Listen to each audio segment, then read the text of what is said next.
सवाल यहाँ पर खत्म नहीं होता है, बल्कि सवाल उस मंसूबे पर भी उठा है जो मंसूबा जम्मू कश्मीर इंतजामिया ने अपने हाथ में लिया था और यह फैसला किया था कि अब पुरखू मुबारक मंडी वर्टिकल लिफ्ट चलाया जाएगा। यानी बाज़ाब्ता तौर पर गंडोला की तर्ज पर एक सर्किट बनाया गया था जो टूरिस्ट सर्किट के नाम से मशहूर था। कहा गया था कि यहाँ पर हम बाज़ाब्ता तौर पर गंडोला राइड चलाएंगे जिससे मजहबी सयाहत को यानी रिलीजियस टूरिज्म को प्रमोशन मिलेगा। लेकिन अफसोस इस बात का है कि लगातार टेंडर डॉक्यूमेंट्स फ्लोट करने के बावजूद भी किसी ने भी टेंडर नहीं भरा है, कोई भी बिडर सामने नहीं आया जो इस बात की हामी भरता कि वो जम्मू कश्मीर में आकर काम करेगा और जम्मू के अंदर इस रोपवे प्रोजेक्ट को मंतकी अंजाम तक पहुंचाया जाएगा। कंसल्टेशन फर्म्स के साथ दोबारा की जाएगी, इस तरीके की बात कही जा रही है। और याद रखिएगा टेंडरिंग प्रोसेस, ये इंस्टॉलेशन जो करना था पुरखू Mubarak Mandi vertical lift project, ये नवंबर 2023 में हाथ में लिया गया था।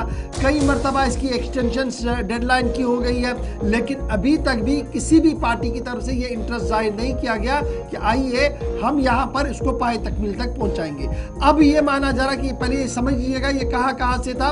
ये पुरखू मंदिर, महामाया टेम्पल, फिर बाहू फोर्ट, बागे बहू, बाबे वाली माता, वहां से होते हुए इस पूरे इस एरिया को कवर करना था। और एडमिनिस्ट्रेटिव काउंसिल जिसकी सरबराही लेफ्टिनेंट गवर्नर साहब कर रहे थे, उन्होंने बाज़ाब्ता तौर पर इस स्पॉट को आइडेंटिफाई किया, इसको एज अ टूरिस्ट स्पॉट के तौर पर उभारने की कोशिश की। और यही वजह है कि 2023 में ही जब एडमिनिस्ट्रेटिव काउंसिल ने मंजूरी दी तो नवंबर 2023 का महीना था जब टेंडर फ्लोट किए गए जम्मू कश्मीर केबल कार की तरफ से, लेकिन कोई भी बिडर सामने नहीं आया।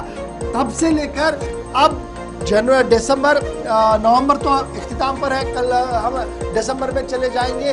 तो ये एक साल पूरा चला गया है जी, जब हम देख रहे थे कि बिडिंग हो रही है कोई नहीं आ रहा है, बिडिंग हो रही है कोई नहीं आ रहा है। अब आगे होगा क्या? शिल्पा दोबारा हमारे साथ है। शिल्पा, लास्ट टाइम भी हम कह रहे थे बिड कोई नहीं भर रहा है जी, कोई सामने नहीं आ रहा।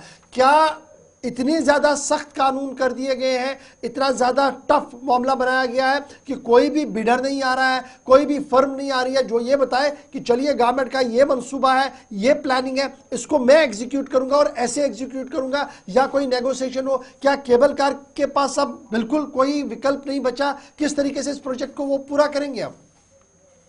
देखिए 2023 में इस प्रोजेक्ट की अनाउंसमेंट की गई थी, उसके बाद लगातार आप देखेंगे कि नवंबर 2023 में जो है वो इसका टेंडर भी निकाला गया बिड के लिए। लेकिन रिपीटली जिस प्रकार से आपने कहा कि बार बार टेंडर निकालने पर भी जो कंपनी है वो कहीं ना कहीं इंटरेस्ट शो नहीं कर रही है, और जिसको लेकर यहाँ पर जो है काफी ज्यादा चिंता भी बन चुकी है कि आखिरकार कंपनियां जो है वो अपना रिस्पॉन्स क्यों नहीं दे रही, क्योंकि डेडलाइन होने से पहले कोई भी कंपनी रिस्पॉन्स नहीं दे रही है। दोबारा से टेंडर निकाला जा रहा है। हाल ही में आप देखेंगे अक्टूबर 2024 में फिर से जो है वो टेंडर को निकाला गया, लेकिन डेडलाइन होने से पहले किसी ने भी रिस्पांस नहीं दिया। तो इसको लेकर जब हम राकेश भट्ट की बात करें जो इंचार्ज हैं जम्मू रोपवे प्रोजेक्ट की, उनसे जब बातचीत की तो उन्होंने कहा कि एक अनूठा प्रोजेक्ट है जिसको लेकर आप देखिए जो रिस्पांस नहीं आ रहा है, कहीं की एक्सपर्टीज से जो है वो बातचीत करनी होगी कि आखिरकार क्या कारण है कि क्यों नहीं रिस्पॉन्स आ रहा है, क्योंकि ये बेहद ही देखिए जम्मू में ये पहला प्रोजेक्ट है रोपवे प्रोजेक्ट।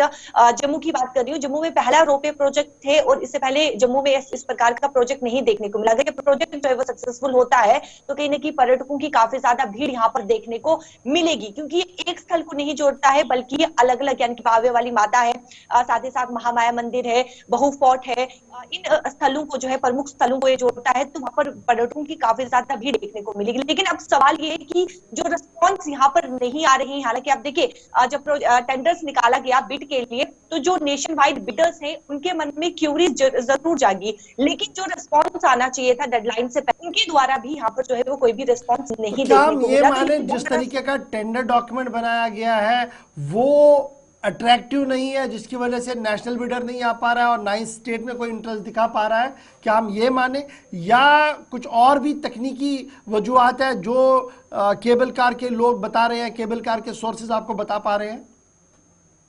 देखिए इस प्रोजेक्ट को स्ट्रीमलाइन करने के लिए जहां पर कंसल्टेंट फिर्म के साथ बातचीत की, अल्मोंस इंफ्रास्ट्रक्चर कंसल्टेंट लिमिटेड के साथ जो है वो उन्हें हायर किया गया Jammu Kashmir cable car corporation के द्वारा, ताकि इस प्रोजेक्ट को स्ट्रीमलाइन किया जा सके।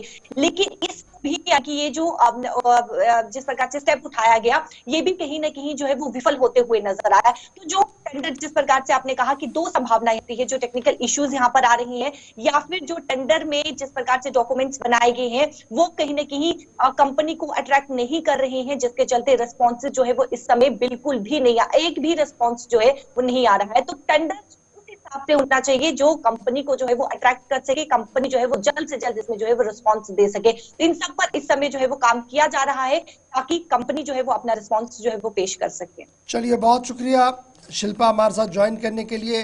फिलहाल वो ड्रीम प्रोजेक्ट जो जम्मू शहर के अंदर था, जिस पर यह माना जा रहा था कि अगर ये बनता है तो एक लाइफलाइन नई टूरिज्म की यहाँ पर खुल सकती है, उसमें कोई भी दिलचस्पी नहीं। देखने वाली बात होगी कि आखिर क्या टेंडर डॉक्यूमेंट्स में प्रॉब्लम है, या सरकार ने इतने ज़्यादा सख्त शराइत रखे हैं कि कोई उस पर नेगोशिएट करने के लिए तैयार, या कुछ और है जिसकी पर्देदारी हो रही है। फिलहाल